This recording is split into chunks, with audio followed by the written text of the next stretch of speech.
Our thoughts and words go forth to produce themselves. Heaven and earth will pass away, but my words never. Luke 21:33. We must learn the art of divine reasoning, yet we have to go beyond it, for reasoning is of the mind, yet that which is real is not of the mind, although the mind is the vehicle through which it functions, when the mind is cleansed of all that hinders it. Now we know that divine reasoning is a means whereby you're able to reason things out for yourselves. Divine reason enables you to reason spiritually. And for instance, if I would say to you this, God must be infinite. Yes, well, he must be infinite in nature, otherwise he couldn't exist. There is no time. Time doesn't exist at all in the universe. It's only made up in man's mind. Man measures time according to the movement of the planets, the sun and the moon and so forth, and therefore he counts the hours, the days and the minutes and the years. But in time, there is no time. In fact, it is timeless. There is no beginning. Therefore, if there was a beginning, something would have to begin that. And therefore, something would have to begin that. And you reason and you say, well, that's true. And you can go back ad infinitum and you will find that something must have been that never had a beginning. Then you come to the conclusion that God must be infinite in nature. And there can't be anything outside him. If there was anything outside him, he could not be infinite. That's true. That's divine reason. Therefore, you see again, well, if he is infinite, he must be everywhere. There can't be anywhere where he is not. That's true, too. That's divine reasoning. And then you come to the conclusion, well, Jesus said that. Now, when I remember it, I read it somewhere, he said, know you not I am in the Father, and the Father is in me. Extraordinary. Then you see that Jesus knew all about it before, you see. Therefore, you come to the conclusion that it's the truth. But if you come to the conclusion about anything, it means to say you have closed your mind regarding it. The mind must be free. Divine reasoning must go to the very beyond, yet it is not the beyond. Because what you are doing is you are using your mind to reason divinely. But that which is truth is beyond your mind. You do not know what it is. But it leads you to that particular barrier, as it were. And when the mind begins to cease thinking and reasoning, you find that there is no barrier at all. That which is ever present, always was. It is timeless, infinite. Therefore it is. Therefore it cannot be made up in your mind of what it is, because you do not know what it is. You only make things up in your mind that you know something about. But you can't create an idea of that which you do not know. The infinite then, and this reality is beyond your mind.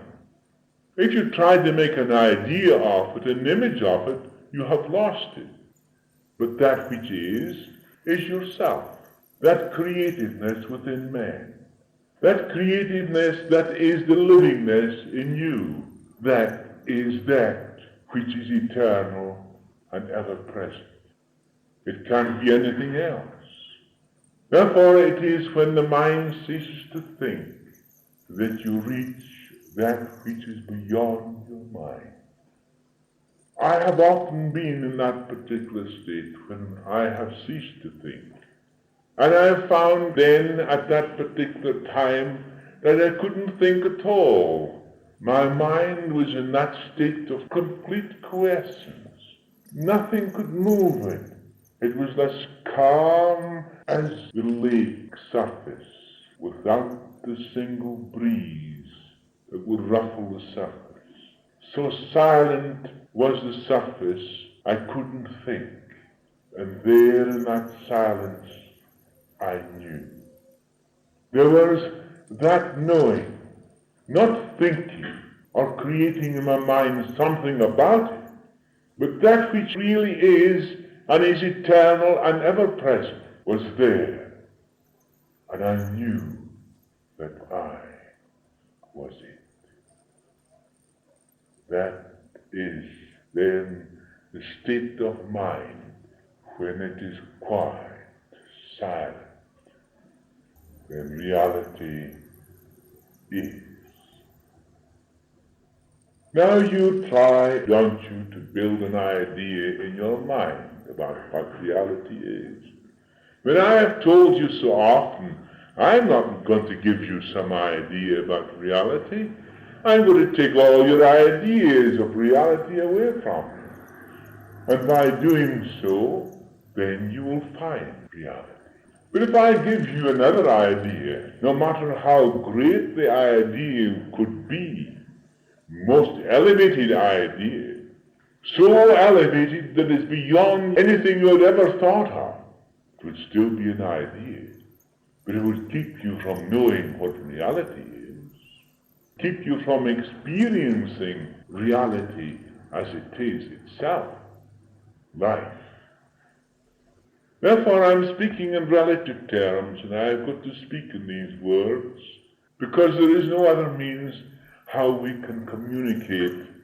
But I speak those words to show you what is relative, to show you what the mind is, how it reasons, how it creates ideas, and it does all these various things.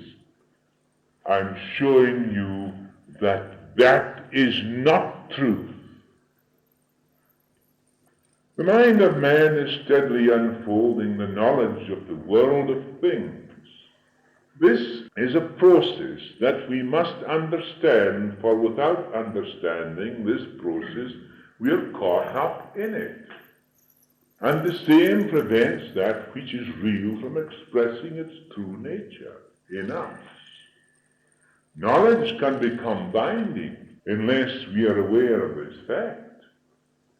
Wisdom alone is freedom, but wisdom is of the spirit. Knowledge is of the mind. We must be able to understand by discerning our thought action, and we will find that it moves from within outwards. Then we will find that we are identical in nature with the first principle of the universe, because everything works from within outwards. It is important for us to know this. Yet if there is no understanding of the mind, which is yourself, myself, the question as to whether there is reality or not has very little meaning if we are caught up in our mental reactions, beliefs, etc.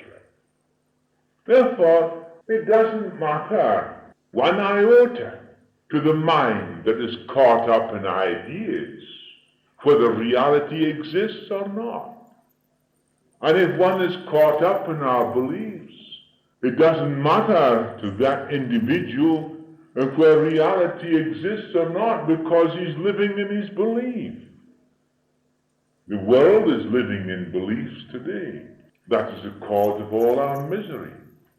If we got rid of our beliefs, our different opinions, ideologies, and all these things that separate man from man, we would have goodwill between man and man. Then we'd have no misery at all. But we have so many beliefs and ideas in the mind that everyone is quarreling about whether their idea is right or wrong. And the fact is that they will die for their belief, their idea, when it's entirely a false thing altogether, a thing self-created, made up in the mind, when it is not reality or God as they think it is. The heathen is an individual who is nearer to God than many of the individuals who follow a religion, for the simple reason that he, to a great extent, does not believe in any of the beliefs that people have, their ideas. He's not caught up in them, therefore he does not fight and quarrel about his belief. An atheist is much about the same. He says, there is no God, there is no such thing as a God. He doesn't believe there is anything in the world such as a God. Of course, naturally, he's been caught up in the idea of the material things, and he has seen material things everywhere, and he sees some form of activity everywhere, and he says there can be no God because he sees various activities in the universe, in mind of man, in ideas, in ideologies, in religions and so forth, that he sees people quarreling and fighting and killing each other because of them.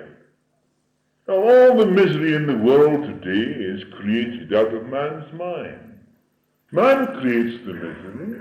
Man is responsible for the misery, and man alone is responsible for the ending of that misery. The principle of combustion is the same whether it is a large or small fire. So it is with the creative power that first created the universe, and that which is individualized in us. This individualization is not separation, but if we are caught up in our thinking, how can we know that which is thinking, that which is creating? What do you do when you think? Are you caught up in your thinking and your thoughts? If you can discern your thinking, discern your thought action, discern the movements in your mind, then you will know what your thinking is. You will know how your mind is made up.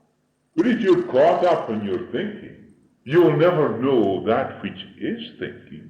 You'll never come to know that it is. You will never know what it is, but you will come to know that it is. If we are caught up in our creating or our creations, how can we know that which is creative? The problem is vast and complex. It lies in you and me, and no one can solve it for us. No teacher can solve it. No savior can solve it. No organized compulsion can solve it. Only yourself, myself. For therein lies the essence itself, in you and me, and not outside. You look to the outside for the solving of your problems. You look to a leader for that solving of your problems. But you are the individual that can only solve the problem because you are the problem. There is no other problem except the individual. The individual is the problem. The problem is not outside the individual because the individual is the problem. If you're caught up in your beliefs and your greeds and your cravings and all those sort of things, that is a problem. Therefore, you are the problem. Therefore, you've got to know yourself. And by knowing yourself, you dissolve all these things that are hindering the expression of that which is real in itself, that which is creative, that which itself is love and wisdom, that which is in itself is goodwill and peace. You cannot have peace outside yourself until you have peace within you. And to have peace, you must have peace within yourselves before you can have peace in the world, because you are the problem. You are the cause of all the world misery. There is no other cause except the individual, but you blame it on anybody or anything external to yourself, because you do not want to pin it upon yourself. But unless we recognize this great truth that it is within ourselves all our problems begin and end, we will never get out of the misery in which we are in today. Divine reason will lead us towards it, and although it does not go contrary to divine reason, it goes beyond divine reason. My way of teaching is to prevent you from making an image of reality. If I take away all your images, all your beliefs, all your ideas of reality, then you will know that reality is. But if I only give you another idea of reality, however more advanced than the one you have, it is still an idea even more subtle, more difficult to get rid of, because you again become the prisoner in your ideal. So reality is not an ideal. It is not an idea. It is not made up in your mind. And you will never know it until you've ceased creating ideas about it. Some people will say that I take everything away from you and give you nothing in its place. If I did give you something in its place, it would be a limitation, however great it could be.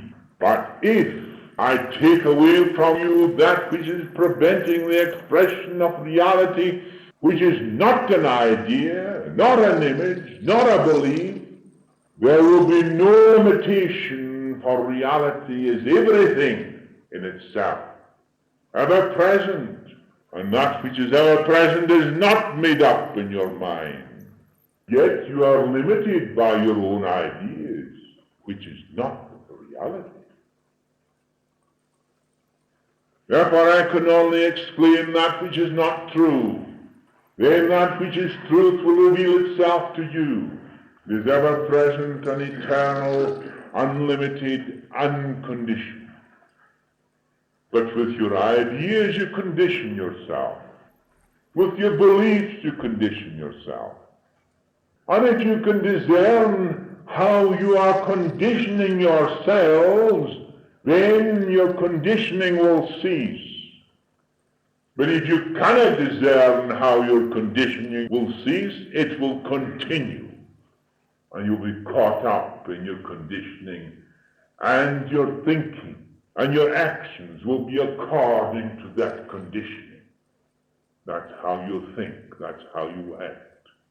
You can easily see how a person acts. What is their conditioning? You can easily know what their conditioning is. If you follow a pattern of any kind, you're conditioned. If you condition yourself by making an idea of reality, an image of it, this will prevent you from truly knowing. Therefore, divine reasoning and true discernment of that which is not reality will lead you to reality. Then the Father will perform his own deeds through you. And that is why Jesus knew the whole truth about the thing was, I of myself am nothing. It's the Spirit of the Father who ever remaineth within me, performing his own deeds. So it's the Father that was ever remaining within him that was performing his own deeds, because he himself was nothing. Now what do you make of yourself? Something. Well then, if you make something of yourself, then you're limiting yourself. But if you can dissolve this self that is greedy, that is selfish, that has egotism, that is vanity, that is craving, and all these things, if you can eliminate that self, which is a limitation and a hindrance through your conditioning, then that which is not a limitation, that which is ever present, that which is eternal, that which all is and everything there is that will express itself through you. then you will say, the Father, whoever remaineth within me, is performing his own deeds. Thy will be done, not mine. You cannot comprehend the immensity of the great universal intelligence. You cannot comprehend or even create an idea of the greatness and the mightiness of this tremendous, mighty intelligence that is behind all the movement of the planets, the suns. And also in its lowliness, it is in its greatness. And in its greatness, it exists in its lowliness. Then if you try by your own mind to comprehend and limit that, it would be a limitation. But that which is can give expression to itself through the instrument it created for that purpose. And humanity is that instrument. Why is it then that this mighty intelligence is not manifesting itself perfectly, reflecting its own perfection?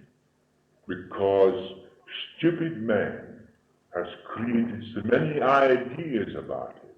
He's created cults. He's created religions and dogmas and creeds. He's created nationalities. He's created a society of divisions here and there, the high and the low. Man has divided himself into many parts, and he quarrels about them. They kill one another about them, and they do not know whether they're true or not. Here is the tremendous state of man today. Then man is the evil in the world. The only evil that ever came into the world came out of man's mind. It didn't come out of that infinite, perfect expression of the intelligence of the universe. It's the ill will, the antagonisms, the greed, the selfishness, the nationalities, the divisions, the foundation of the evil in the world today. Separation is that evil. When man begins to throw away his ideas, his beliefs, his creeds, his dogmas, his nationalities, and reaches to that which in itself is the only living creative essence in the whole of humanity, then when he sees the wholeness of all things, harmony will be established, and man will be at peace. But that peace must be established within himself before it will be outside himself. When we become aware of our thoughts and reactions to ideas, to beliefs, to all internal and external sensations, and know what they are, we will not be caught up in the paralyzing suggestions that come from the crude thinking of the race. We will understand disease, worry, disability. Therefore it will not be registered in the conscious as a reality. Neither will be in the subconscious mind, nor will the subconscious mind accept it to be expressed again when the opportunity arises. Are we not always looking for something outside ourselves to give us power to accomplish? We are deluding ourselves, creating images of something that does not exist, looking for truth from some outside source. That will only blind you to the truth itself. A person said to me the other day, "Is it necessary for me to go to church to find God?" And I replied, if you go to church, God goes with you. If you go to the theater, God goes with you. For where you are, God is. And where God is, you are. It makes no difference. If you believe in hell, and you think there is a place in hell, and you want to go there, well, God will be there with you. Because there can't be any hell except in God, because he's infinite and there's nothing outside him. And he being infinite must be everywhere, therefore he must be in hell too, if hell is a place at all. And he must be the devil too, because God is infinite in nature. God can't divide himself into one thing and another. He can't be the devil and God at the same time. One is and the other is not. So if God is, the devil is not. But it's the non-existence of the devil that makes up the devil. So he was the liar from the beginning, as Jesus called him. The liar from the beginning. And the devil is the relative world. That is the devil in man's world. The world that man has made for himself. And that's hell too. So it is not a matter of finding God, but a matter of searching your own mind to find that which is preventing the Father from working in you and through you. It is not a matter of place or time, for there is no such thing except in your mind. God reality must be ever present everywhere, being infinite. In the light of this truth, then truth will reveal itself to you. Read these words again. Do you not understand? When you have seen me, you have seen the Father. What do you mean by saying, show us the Father? Don't you believe that I am the Father and the Father is in me? And the words I speak to you all, I do not speak of my own accord. It's the Father, whoever remains in me, who is performing his own deeds. It does not matter how often you hear these words or say them. They will mean nothing to you if you make a mental image of them, or if you imagine someone else, even Jesus, saying them. They must be alive in yourself to be real. It must be a living thing in yourself to be real, not outside yourself. It's not that someone else says it that makes a reality to you, but you know that it is true to yourself, it makes a reality to you. When the Son of Man realizes he is the Son of God, the Father reveals himself to the Son. The Son knows that he and the Father are one, so the Father expresses himself through the Son. This comes when the divine love in the Son transcends all else, nothing else except this love. Above everything, it exists. Above everything, remember. Therefore then search in your own minds and see if that love is above everything in your world, in your life.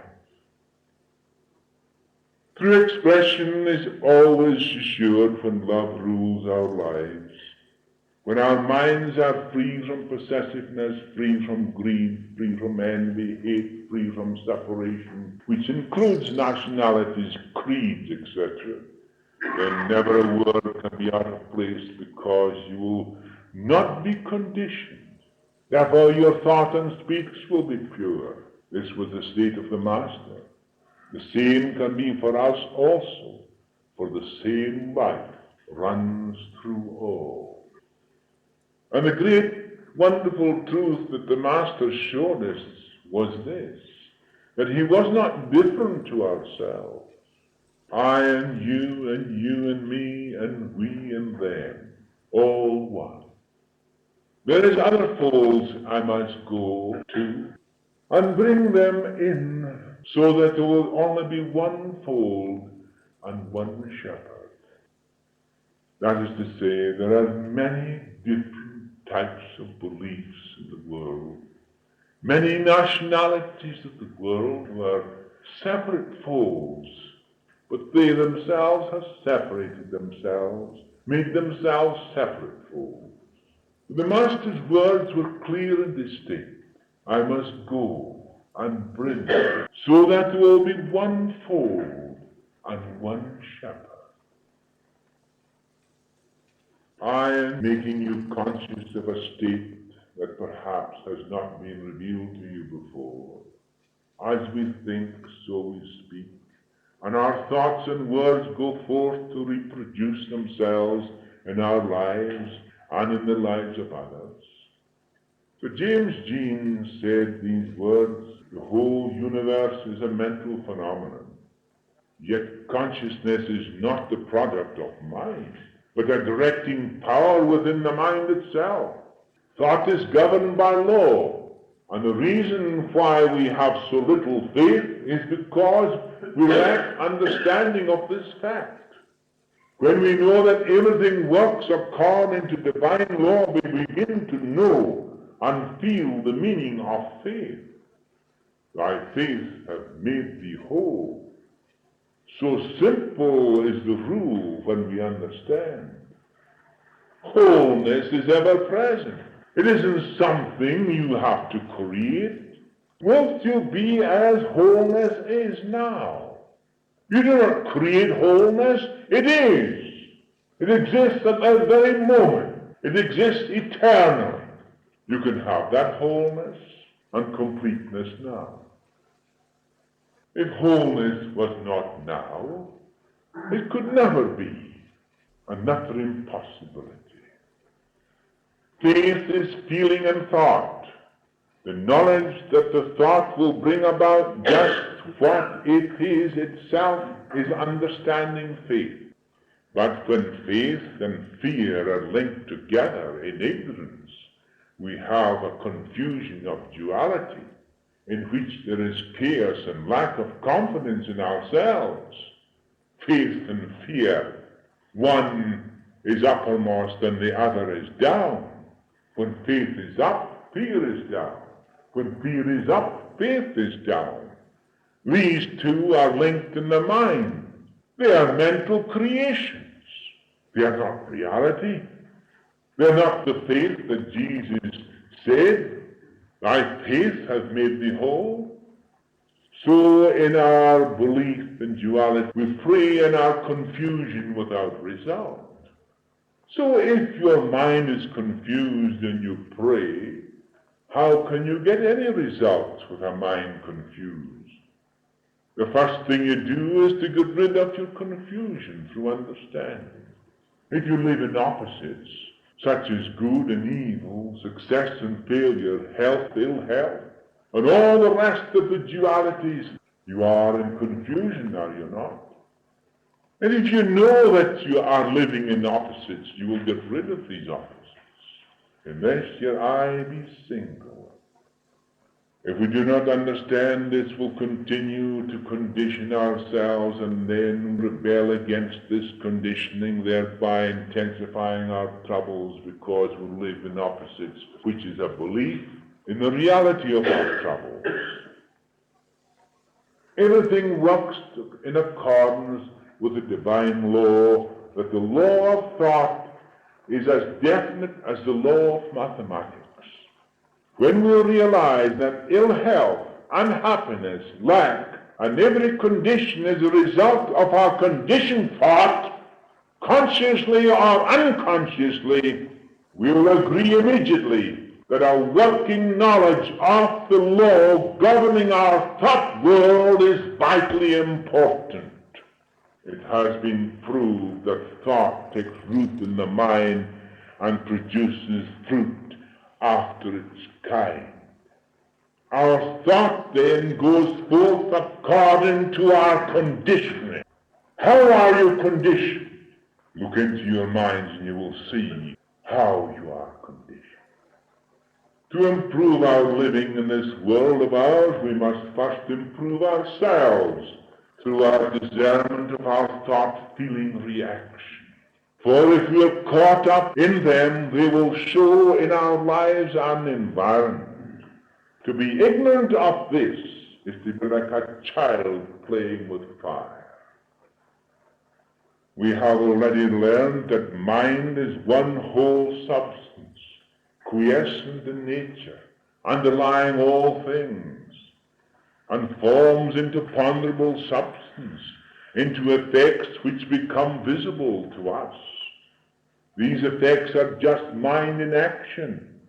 The cause is hidden from the ignorant who only see the effects which they react to. So these reactions help to sustain these effects in our lives whether we like them or not. That is the truth of the matter. Everything seen is effect. And as mind is the foundation of all effects, and the only substance out of which things are created, we must know that the cause is within. For the outer is always giving expression to the inner, whether it be a universe, a planet, a man, a beast, in the infinite mind, or a conditioning in the mind of man. Man, not knowing himself, becomes afraid. He fears this and he fears that. Why? He does not understand himself. There is no use of saying, I have courage, if your heart is full of fear. But if you discern why you are afraid, then you will know, and your fears will pass away. You will understand why you are afraid. And you will see that these things are made up in your mind. Things self-created. A belief in fear. A belief in something that will do you harm. The Spirit is perfect. It is creative. In itself, it is life. Nothing has touched it. Nothing can touch it. Consciousness and life are synonymous. When then you discern all the relative world and see it for what it is, you will see effects. You will see creation, but creation has no power of its own. It is only the uncreated that has the power. Nothing can touch then the uncreated. Life itself creates, but it remains uncreated. Remains eternal and ever-present. Your consciousness is a self the same. Seek and you'll find it. That your consciousness is still creative, always remains creative. But in your ignorance, if you are caught up in your creations, in your fears, through misunderstanding them, then you will have fear. And in your fears, you are lost. Oh, to have that which would give you the knowledge that I want you to have, but I can't do it. No one can do it. There is no teacher can give it to you. You must be led to it, and there you must drink from the fountain itself. You alone must drink from that fountain. That is what I have found. That is what you shall find also. It is imperative and immediate that we discern every thought, feeling, reaction that enters the mind, whether it be from within or from without. We must become aware of it. This is not so easy at first because of our habit of spontaneous reaction. We are reacting spontaneously because we're caught up in fear. We must discern without judgment, without comparison, without feeling, so that we can free ourselves. If you're caught up in your judgment, if you're caught up in your discernment, then you will not be free. You see, if you look upon these things impersonally, as you look upon a screen or a picture, then you will know what is in your mind. You will know that it's your own creations. You'll know it has no power except the power you give it. Then you'll no longer be afraid of it. And after all your own creations has been seen and dissolved, that which is eternal and ever-present, being present, takes its place. But if we're caught up in our discernment, we are still bound. Our thoughts will still perpetuate what we think and feel. In other words, We'll be forever conditioning ourselves. And this is the beginning of self-knowledge, which is the beginning of freedom. So if you are caught up in your discernment, if you fear, if you judge, you look upon good and bad, you're then caught up. You'll still be conditioning yourselves. The Spirit is free. Oh my God, to know that wonderful truth that the Spirit is free. It is no longer tainted in any way whatsoever. It is free, completely free. It is love and wisdom. Nothing can touch it. It is only when you enter into the relative world and are caught up in the relative world, you are conditioned. And if you discern how you are conditioned, you can free yourself. Vast scheme of nature is lavish wherever we look. The process of creation and recreation is forever in operation.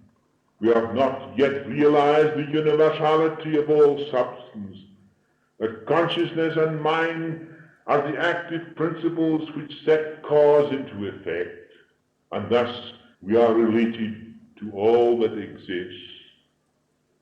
The first thing I do to a sick person is to show him or her what mind in action means, and they will realize themselves that the conditioning is of the mind, and the body has no power of its own. So the conditioning is of the mind. The mind is conditioned, and therefore you have your troubles. Look into your mind and see how it's been conditioned. But if you're caught up in your conditioning, you will never know it. So the body is just a sounding board for our thought-feeling reactions. Life built the body for its own self-expression. It is the temple of the living God, divinely created. If the patient will learn to understand what is not real, reality herself will manifest according to an understanding of the cause of the condition. The sick are generally reacting to old suggestions, and suggestions that rise from the crude thinking of the race, which has become habitual. It is the habit that can be eliminated only by understanding the cause. Then awakening comes that divine nature is not subject to sickness, etc. It is by patience and diligent observation of all that is false that we become aware of the ever-present reality. I and the Father are one means I am the life. If we live in opposites, we will see that we create both favorable and unfavorable conditions. This is the law of mind in action. We blame others for our lack, for our limitations, for our weakness, for our ill health. We dwell upon both fear and faith, good and evil, because we do not discern that these impostors are both the same, the product of our minds, caught up in duality. This is the great problem. Get rid of the idea of good, and you will get rid of the idea of evil. They are both creations of the mind. In reality, there is perfectness. There is neither good nor evil in love and wisdom. They are beyond all creations of man's mind. The discovery of the oneness of truth in which there is no duality brings happiness. And to discover truth, there must be the understanding of the self through an inquiring mind. A mind that is alertly aware, without condemnation, without identification or justification. Such an awareness brings an immediate release from the problem. Therefore, the search is not for an answer to the problem, but an understanding of the problem itself, and that is you, that is me. The understanding of self solves the problem. It is only at the moment when your reactions arise that you can understand them. If you discipline your reactions to a particular pattern, or follow a particular rule of conduct, then you cannot discern your reactions.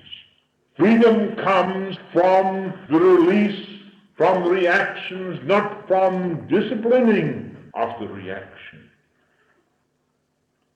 So without understanding the inner, merely to change the pattern, or to put a positive in the place of a negative, has very little meaning or release of the problem.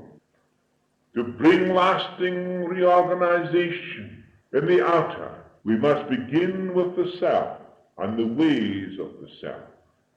The outer will then be transformed with intelligence.